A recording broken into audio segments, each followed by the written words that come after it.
അവിടെയാണ്.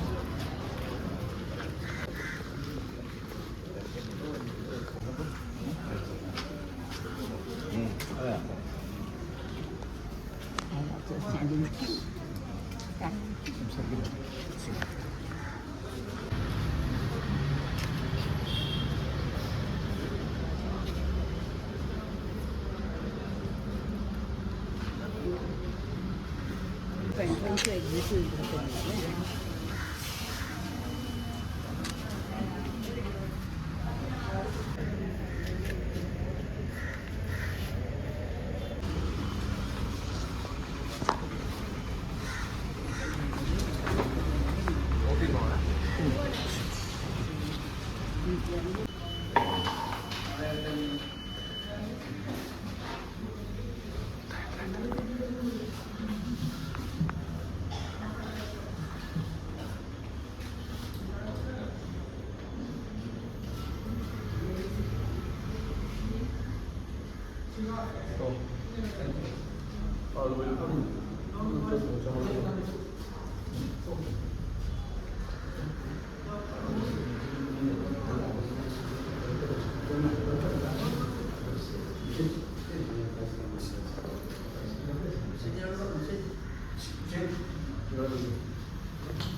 Okay.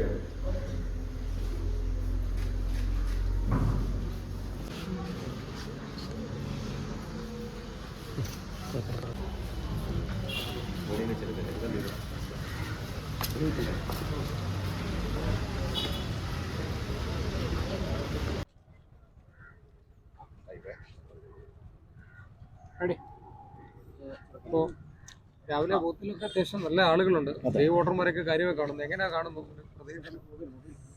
ഞങ്ങൾക്ക് ശുഭാപ്തി വിശ്വാസമാണ് ഈ ഇലക്ഷനിൽ. അത് റൈറ്റ് ഫ്രം ദ ബിഗിനിങ്, തുടക്കത്തിൽ തന്നെ ഞങ്ങൾക്ക് ഒരാവേശകരമായ മുന്നേറ്റമാണ് ഓരോ ദിവസവും കഴിയുമ്പോൾ കാണാൻ സാധിക്കുന്നത്. ഇത്തവണ ഞങ്ങളെ സംബന്ധിച്ചിടത്തോളം ഒരു റെക്കോർഡ് ഭൂരിപക്ഷത്തോടു കൂടി തന്നെ കേരളത്തിൽ ഞങ്ങൾ അധികാരത്തിൽ തിരിച്ചു വരുമെന്നാണ് എൻ്റെ പ്രത്യാശ. ഭൂരിപക്ഷം സംബന്ധിച്ചൊക്കെ ഒരു കണക്കുണ്ട്. അപ്പോൾ പ്രതിപക്ഷ നേതാവൊക്കെ പ്രകടിപ്പിക്കുന്ന ഒരു ആത്മവിശ്വാസം 100-ലധികം സീറ്റെന്നാണ്. അതെ, അങ്ങനെ ഒരു കണക്കുണ്ടോ? ഞാനങ്ങനെ കൃത്യമായിട്ട് കണക്കുകൾ പറയുന്നില്ല, പക്ഷേ വളരെ ഇമ്പ്രസീവായിട്ടൊരു മാർജിൻ ഞങ്ങൾക്ക് കിട്ടും, ഭൂരിപക്ഷം കിട്ടും. അവസാന ദിവസങ്ങളിലൊക്കെ ഇപ്പോൾ പലതരം സംവാദം. കോൺഗ്രസിൻ്റെ ഒരു മുഖ്യമന്ത്രി ഇവിടുത്തെ മുഖ്യമന്ത്രിയോട് പോമോനെ വിജയ എന്ന് പറയുന്നു. മുഖ്യമന്ത്രി തിരിച്ച് ഒരു മറുപടി പറയുന്നു.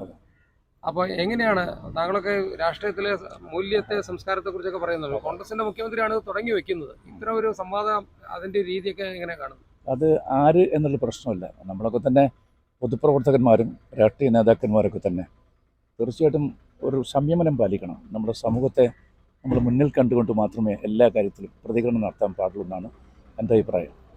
പിന്നെ ഈ തെരഞ്ഞെടുപ്പിനെ കുറിച്ച് എനിക്ക് പറയുമ്പോൾ നമ്മുടെ തെരഞ്ഞെടുപ്പ് ഉത്തരേന്ത്യൻ സംസ്ഥാനങ്ങൾ നമ്മൾ കണ്ട പണം കൊടുത്തുകൊണ്ട് വോട്ട് വാങ്ങുന്ന എന്നൊരവസ്ഥയിലേക്ക് ഈ തെരഞ്ഞെടുപ്പ് അധപ്പതിക്കുന്നതിനെക്കുറിച്ചിട്ട് എനിക്ക് ദുഃഖമുണ്ട്. എന്നാൽ പാലക്കാട്ടെ സംഭവങ്ങളൊക്കെ ഒന്ന് കണ്ടുകൊണ്ട് അതാണ് എനിക്ക് പറയാനുള്ളത്. ഞാൻ ആ സംഭവങ്ങളെക്കുറിച്ച് കൂടുതൽ പറയാതിരിക്കുന്നത് ഇത് സംബന്ധമായിട്ട് കേസ് എടുത്തുന്നേ മനസ്സിലാക്കുന്നു. ഇലക്ഷൻ കമ്മീഷനും വളരെ ഗൗരവത്തോടുകൂടി തന്നെ ഞാൻ കാണുന്നെന്നാണ് എനിക്ക് പറയാനുള്ളത്. പിന്നെ പണത്തിൻ്റെ ആധിപത്യം തെരഞ്ഞെടുപ്പിൽ വന്നു കഴിഞ്ഞാൽ ആ ജനാധിപത്യത്തിൻ്റെ ആ സൗന്ദര്യം നഷ്ടപ്പെടും.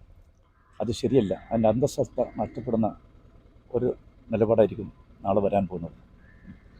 ഇപ്പോൾ താങ്കൾ വോട്ട് ചെയ്യുന്ന ഇവിടെ ചോമ്പാൽ, ഇവിടെ പതിവായിട്ട് വോട്ട് ചെയ്യുന്ന സ്ഥലം വടകര. ഇതാണ് പ്രതിപക്ഷ നേതാവൊക്കെ പലപ്പോഴും പറയുന്നത് ഇത്തവണ ഞങ്ങളാണ് യഥാർത്ഥ ഇടതുപക്ഷത്തിന്റെ കൂടി പിന്തുണ കിട്ടുമെന്നാണ്. അങ്ങനെ കരുതുന്നുണ്ട് ഇത്തവണ CPM-ന്റെ കൂടി അല്ലെങ്കിൽ LDF-ന്റെ കൂടി ആളുകളുടെ ഒരു സപ്പോർട്ട് ഉണ്ടാവുന്നു? ഞാൻ ഇന്ന് മാത്രമല്ല, ഞാൻ എല്ലാ കാലത്തും ഇടതുപക്ഷമാണെന്ന് വിശ്വസിക്കുന്ന ആളാണ്. കാരണം ഇടതുപക്ഷം എന്ന് പറഞ്ഞു കഴിഞ്ഞാൽ ഞാൻ സ്വയം ഇടതുപക്ഷം എന്ന് പറഞ്ഞിട്ട് കാര്യമില്ലല്ലോ. ഞങ്ങളെ തന്നെ പണ്ഡിറ്റ് ജവഹർലാൽ നെഹ്റുവിലാണ് വിശ്വസിക്കുന്നത്. പണ്ഡിറ്റ് ജവഹർലാൽ നെഹ്റുവിനെ പോലെ ഏറ്റവും ഇടതുപക്ഷവാദിയായിട്ടൊരു നേതാവ് ഇനി ഇന്ത്യ രാജ്യത്ത് ഉണ്ടാക്കേണ്ടതായിട്ടുണ്ട്. കറകളഞ്ഞ മതേതരവാദി, അതുപോലെ ജനാധിപത്യവാദി. ജനാധിപത്യത്തെ ഇന്ത്യൻ ജനതയ്ക്ക് പഠിപ്പിച്ചു കൊടുത്ത മഹാനല്ലേ പഠിച്ചു കൊള്ളാനൂർ. അതിലപ്പുറം എന്താ ഉള്ളത്? അദ്ദേഹത്തെ പോലെ ഇടതുപക്ഷ സ്വഭാവമുള്ള ആൾ എല്ലാ കാലത്തും അദ്ദേഹത്തെ പറയാറുണ്ട്. ഞാൻ ഇടതുപക്ഷവാദിയാണെന്ന് പറയാൻ മാത്രമല്ല, അദ്ദേഹത്തിൻ്റെ സമീപനങ്ങളൊക്കെ ഇടതുപക്ഷ വീക്ഷണമുള്ളതാണ്. എപ്പോഴും അങ്ങനെ തന്നെയാണ്, വെള്ളം ചേർക്കാത്ത. ഇന്നത്തെ നോക്കിയാൽ ഇടതുപക്ഷം എന്ന് പറയും, കോർപ്പറേറ്റ് സിസ്റ്റത്തിൻ്റെ കൂടെ പോവുകയും ചെയ്തതാണ്. ക്രോണി ക്യാപിറ്റലിസ്റ്റുകളാണ് ഇന്ന് പറയുന്നത് ഞങ്ങളാണ് ഇടതുപക്ഷം എന്ന കാര്യം. ചങ്ങാത്ത മുതലാളിത്തത്തിലൂടെയാണ് അവർ പോകുന്നത്. അത്തരം ആളുകൾക്ക് ഈ പറയുന്ന ഇടതുപക്ഷം എന്നൊരു വാക്ക് പോലും ഉച്ചരിക്കാണ്ട് ധാർമ്മികമായ അവകാശം അവർക്കില്ല. ഈ പണം നൽകി വോട്ട് മേടിക്കുന്ന രീതി ശരിയല്ലെന്ന് താങ്കൾ പറഞ്ഞു. പാലക്കാട്ടെ അനുഭവം മാത്രമല്ല, ബേപ്പൂരിൽ ഉൾപ്പെടെ അവിടെ UDF-നെതിരെയാണ് ആക്ഷേപമുള്ളത്. പ്രാദേശിക കോൺഗ്രസ് നേതാക്കൾ പണം നൽകിയെന്ന ആക്ഷേപം ഉൾപ്പെടെ ഉയർന്നു വരുന്നത്. അപ്പോൾ പ്രതീക്ഷ ഉണ്ടെന്ന് പറയുമ്പോഴും ഈ ഒരു പണത്തിന്റെ സ്വാധീനം വോട്ടർമാരെ വിലക്കെടുക്കാനുള്ള നീക്കമൊക്കെ ഒരു ഭാഗത്ത് എല്ലാവരുടെ ഭാഗത്തുനിന്നും കാണുന്നു. അത് സത്യത്തിലൊക്കെ നമുക്കറിയാമല്ലോ. ഉത്തരേന്ത്യൻ സംസ്ഥാനങ്ങളെക്കുറിച്ചാണ് നമ്മൾ പറയാറ് പണ്ട്. ഈ പറയുന്ന നമ്മൾ കൗ ബെൽറ്റ് എന്നൊക്കെ പറയുന്ന സ്ഥലമുണ്ടായിരുന്നു പണ്ട്. അതൊന്നും ഇപ്പോഴില്ല. ബീമാരു സ്റ്റേറ്റ്, ബീഹാർ, മധ്യപ്രദേശ്, അതുപോലെ തന്നെ ഉത്തർപ്രദേശ്, രാജസ്ഥാൻ തുടങ്ങിയിട്ടുള്ള സ്ഥലങ്ങളെക്കുറിച്ചാണ് പറയാറ്. ആ അവസ്ഥയിലേക്ക് നമ്മൾ കേരളം പോകാൻ പാടില്ല, ഒരിക്കലും പോകാൻ പാടില്ല. നമ്മൾ കുറേയും കൂടി പ്രബുദ്ധമായ സംസ്ഥാനമാണ്, ഇന്ത്യക്കൂടെ മാതൃകയാണ്. നമ്മളെല്ലാ കാലത്തും പറയുന്നത് കേരള മോഡൽ എന്ന കാര്യം. കേരള മോഡൽ എന്ന് പറഞ്ഞു കഴിഞ്ഞാൽ ഇതൊക്കെയാണ് മോഡൽ. ധാർമ്മികത ഉയർത്തിപ്പിടിച്ചുകൊണ്ട് പോകുക, രാഷ്ട്രീയ രംഗത്ത് സത്യസന്ധത പാലിക്കുക, പൊതുരംഗത്ത് പ്രോബിറ്റി ഇൻ പബ്ലിക് ലൈഫ്, അതല്ലേ വേണ്ടത്. ഇതൊക്കെ തന്നെയാണ് വേണ്ടത്. അല്ലാതെ പറഞ്ഞിട്ട് എന്താ കാര്യം? ഞാൻ ഇടതുപക്ഷം ഞാൻ പുരപ്പുറത്ത് കയറിയിട്ട് ഞാൻ പറഞ്ഞിട്ട് വല്ല അർത്ഥമുണ്ടോ? തെരഞ്ഞെടുപ്പ് ഫലം വന്നാൽ റിസൾട്ട് അനുകൂലമായാൽ ആര് നയിക്കണം, ആര് മുഖ്യമന്ത്രി ആവണം, അത്തരം കാര്യങ്ങളിലൊക്കെ ഒരു തീരുമാനമുണ്ടോ? ഇതൊക്കെ ഇന്ത്യൻ നാഷണൽ കോൺഗ്രസ് സംബന്ധിച്ചിടത്തോളം പരമ്പരാഗതമായിട്ട് എങ്ങനെയാണ് ഒരു മുഖ്യമന്ത്രിയെ തിരഞ്ഞെടുക്കുന്നതിനെ കുറിച്ചൊക്കെ തന്നെ ഞങ്ങൾക്കൊരു രീതിയുണ്ട്. ആ രീതി ഇത്തവണയും ഞങ്ങൾ അനുവർത്തിക്കുന്നതിൽ കവിഞ്ഞിട്ട് ഞാനാണ് മുഖ്യമന്ത്രി എന്ന് ആരെങ്കിലും പറഞ്ഞു കഴിഞ്ഞാൽ അതൊന്നും അംഗീകരിക്കാൻ സാധിക്കില്ല. പാർട്ടി തീരുമാനിക്കും. High command of the party, that is the supreme body of the party. High command തീരുമാനിക്കും. അതൊക്കെ ജനാധിപത്യ രീതിയിൽ തന്നെയായിരിക്കും. അല്ലാതെ ഒരു ഏകാധിപത്യ പ്രവണതയൊന്നും കോൺഗ്രസ് കാണിക്കാറില്ല. പക്ഷെ മുൻകാലങ്ങളിൽ നിന്ന് ഭിന്നമായിട്ട് ഇക്കുറി ആ സ്ഥാനത്തേക്ക് വരാൻ താല്പര്യമുള്ളവർ അല്ലെങ്കിൽ അങ്ങനെയുള്ള ഗണിക്കപ്പെടുന്ന നേതാക്കൾ പലരും ഉണ്ട്, ഒരുപാട് പേരുണ്ടെന്നൊരു പ്രശ്നമുണ്ട്. കോൺഗ്രസ് ഒരു വലിയ ഡെമോക്രാറ്റിക് ലിബറൽ പാർട്ടിയല്ലേ. ആ പാർട്ടിയിലൊക്കെ തന്നെ അത്തരം അഭിപ്രായങ്ങളൊക്കെ തന്നെ വെച്ചു കൊടുക്കുന്ന ആളുകളുണ്ട്. ഏതായാലും ഞങ്ങളുടെ അഭിപ്രായം ആര് ഉയർത്തിപ്പിടിച്ചു കഴിഞ്ഞാൽ അതിനൊക്കെ തന്നെ എന്നും സ്വാഗതം ചെയ്യുന്ന ആളാണ്. അല്ലാതെ നമുക്കെല്ലാം തന്നെ അറിയാമല്ലോ മറ്റു പാർട്ടികൾ നടക്കുന്നെന്താ, യാതൊരു അഭിപ്രായ സ്വാതന്ത്ര്യമില്ല. ഇപ്പം നോക്കൂ, കമ്മ്യൂണിസ്റ്റ് മാർക്സിസ്റ്റ് പാർട്ടി എടുത്ത് പരിശോധിച്ച് കഴിഞ്ഞാൽ നിങ്ങൾ സംസ്ഥാനം മുഴുവൻ സഞ്ചരിക്കുന്ന ആളുകളാണല്ലോ. നോക്കൂ, ഒരു വ്യക്തിയിലേക്ക് കേന്ദ്രീകൃതമായിരിക്കുന്നു. അതാണ് ഞാൻ എപ്പോഴും പറയാറ്, ഒരു സമഗ്രാധിപത്യ പാർട്ടിയാണ് കമ്മ്യൂണിസ്റ്റ് മാർക്സിസ്റ്റ് പാർട്ടി. പിണറായി വിജയനിൽ തുടങ്ങി പിണറായി വിജയനിൽ അവസാനിക്കുന്ന രൂപത്തിലാണ് ഇപ്പോൾ കാര്യങ്ങളിൽ. ഏതായാലും പശ്ചിമ ബംഗാളിലെ അവസ്ഥയിലേക്ക് പോകും അല്ലെങ്കിൽ ത്രിപുരയിലേക്ക് പോകും എന്ന് ഞാനിപ്പോഴും പറയുന്നത് ഔചിത്യം ആണ് എന്നെനിക്ക് തോന്നുന്നില്ല. അതുകൊണ്ടാണ് ഞാൻ പറയാത്തത്. സത്യത്തിൽ ഒരു പക്ഷേ ഇപ്പോഴത്തന്നെ അറിയാം, ഇന്ത്യ രാജ്യത്ത് ഏറ്റവും ഒടുവിലത്തൊരു ഔട്ട് പോസ്റ്റായിട്ടാണ് നിൽക്കുന്നത്. ഈ ഔട്ട് പോസ്റ്റും പിണറായി വിജയൻ പൂട്ടിക്കരുതെന്നാണ് എനിക്ക് പറയാനുള്ളത്. അദ്ദേഹം പൂട്ടിക്കാൻ പോവാണ്. അദ്ദേഹം ഈ തെരഞ്ഞെടുപ്പോട് പൂട്ടിക്കാൻ പോവാണ്. അതാണ് വല്ലാത്തൊരു എന്നെ സംബന്ധിച്ചിടത്തോളം ഈ രാജ്യത്ത് ഇടതുപക്ഷം എപ്പോഴും വേണം. ഈ പറയുന്ന ഇടതുപക്ഷം ഇതുപോലത്തെ ഇടതുപക്ഷമല്ല. ഇടതുപക്ഷം ഇല്ല എന്താ നമ്മുടെ വലതുപക്ഷത്തിൽ കാണുകൊണ്ട് ഒരിക്കലും അല്ല. സ്ഥാനാർത്ഥിയായുള്ള തെരഞ്ഞെടുപ്പ് കാലം മിസ് ചെയ്യുന്നുണ്ടോ? എങ്ങനെ സ്ഥാനാർത്ഥിയായി ഉള്ള ഒരു തെരഞ്ഞെടുപ്പ് കാലമൊക്കെ മിസ് ചെയ്യുന്നുണ്ടോ? ഞാനോ? ഇതൊക്കെ എന്നെ സംബന്ധിച്ചിടത്തോളം എന്താ, ഒരായുഷ്കാലം മുഴുവൻ ഞാൻ മത്സരിച്ചു എന്നൊക്കെ പറഞ്ഞാൽ തെറ്റുണ്ടോ?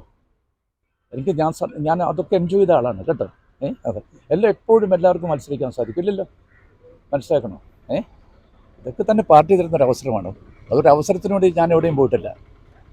പാർട്ടി എന്നെ കണ്ടെത്തിക്കൊണ്ട് എവിടെ മത്സരിക്കണം എന്ന് പറഞ്ഞിരിക്കുന്നത് എന്നും ഞാൻ ചാലഞ്ച് സ്വീകരിച്ചാളാണ്. അല്ലെങ്കിൽ എനിക്കിങ്ങനെ ഒരു സ്വർണ്ണത്തടിക്കൽ ഒരു സീറ്റ് തരണം ഞാൻ ആവശ്യപ്പെട്ടില്ല ആരോടും, ഒരു കാലത്തും ആവശ്യപ്പെട്ടില്ല. 1980 ഞാനിവിടെ മത്സരിച്ചത് നിങ്ങൾക്കറിയാമല്ലോ.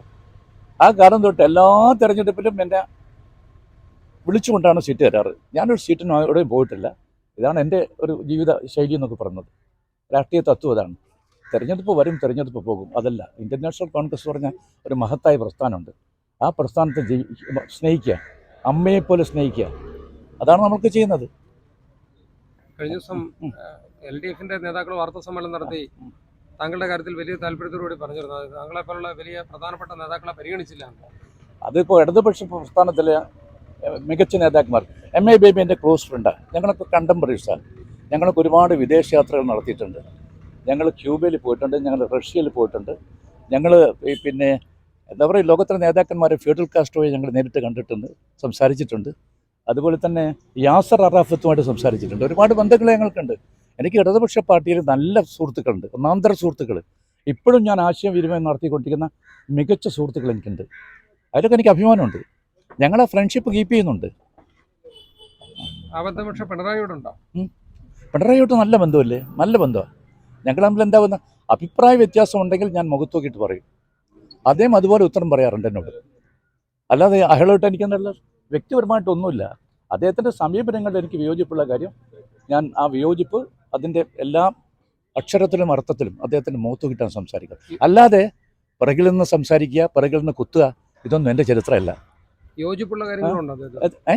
യോജിപ്പുള്ള കാര്യങ്ങളുണ്ടോ? യോജിപ്പുള്ള കാര്യങ്ങൾ എന്നൊക്കെ പറഞ്ഞാൽ സമീപനങ്ങളൊന്നും ഇപ്പോൾ ഭയങ്കര എക്സൈറ്റില്ല. പണ്ടൊക്കെ തന്നെ എനിക്ക് സന്തോഷം ഉണ്ടായിരുന്നു. അദ്ദേഹത്തെ പോലെ ഒരു സാധാരണ കുടുംബത്തിൽ നിന്നൊരു മനുഷ്യൻ, ആ മനുഷ്യൻ ഉയർന്നു വരണമെന്ന് ആഗ്രഹിക്കുന്ന ഒരാളാണ് ഞാൻ. കാരണം ഞാനും അദ്ദേഹം കണ്ടംപററിയാണ്. ആ കാലം മുതലേ ഞങ്ങൾക്ക് നമ്മൾ നന്നായിട്ട് അറിയാം. പക്ഷെ അദ്ദേഹത്തിൻ്റെ പിന്നീടുള്ള സമീപനങ്ങളൊക്കെ തന്നെ വളരെ മോശം. ഒരു മുതലാളിത്ത പാതയിൽ ഞാൻ ഈ പറയുന്ന ഒരു ക്രോണി ക്യാപിറ്റലിസ്റ്റ് സ്വഭാവമാണ് മുഴുവനുള്ളത്. ആരോഗൻസ്, ധാർഷ്ട്യം, ധിക്കാരം, അതൊന്നും ഒരു ജനാധിപത്യ സംവിധാനത്തിൻ്റെ നേതാവിന് യോജിച്ചല്ല. എൻ്റെ വിയോജിപ്പ് ഞാൻ എപ്പോഴും അദ്ദേഹത്തോട് നേരിട്ട് പറഞ്ഞിട്ടുണ്ട്. Okay, thank you.